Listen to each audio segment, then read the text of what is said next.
రమేష్ ఒక middle class ఫ్యామిలీలో పుట్టాడు.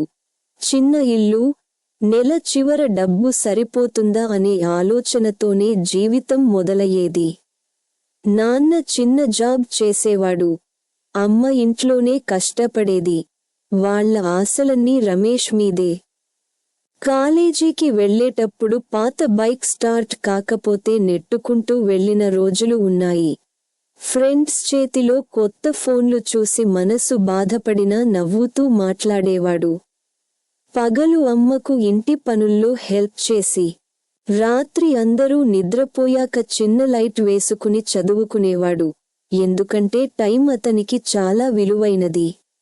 ఎన్నిసార్లు ఎగ్జామ్స్లో ఫెయిల్ అయ్యాడో లెక్కలేదు, కానీ ఒక్కసారి కూడా తన కలలను వదిలేయలేదు. మన పరిస్థితి మనల్ని నిర్ణయించదు, మన ప్రయత్నమే మన భవిష్యత్తు అని నమ్మాడు. ఫ్రెండ్స్ ఎంజాయ్ చేస్తుంటే రమేష్ మాత్రం తన నోట్బుక్లో లక్ష్యాలు రాసుకుంటూ కూర్చుండేవాడు. డబ్బు తక్కువైనా డిసిప్లిన్ ఎక్కువ, సపోర్ట్ తక్కువైనా ఆత్మవిశ్వాసం గట్టిగా ఉండేది.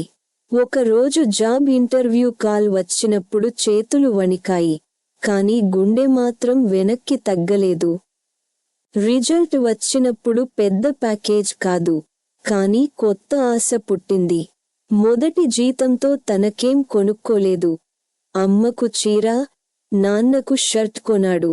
ఆ రోజు వాళ్ల కళ్లలో కనిపించిన ఆనందమే రమేష్కు నిజమైన విజయం. అప్పుడు అతను అర్థం చేసుకున్నాడు, మిడిల్ క్లాస్ అనేది బలహీనత కాదు, అది ఓర్పు, కష్టం, గెలిచే శక్తి. ఆగకుండా నడిస్తే ఒకరోజు మన కథే వేల మందికి మోటివేషన్ అవుతుంది. మీకు ఈ వీడియో నచ్చినట్లయితే లైక్ చేయడం, షేర్ చేయడం, ఈ ఛానల్కు సబ్స్క్రైబ్ చేయడం మర్చిపోవద్దు. మీ విలువైన అభిప్రాయాలను కామెంట్ రూపంలో తెలియచేయండి.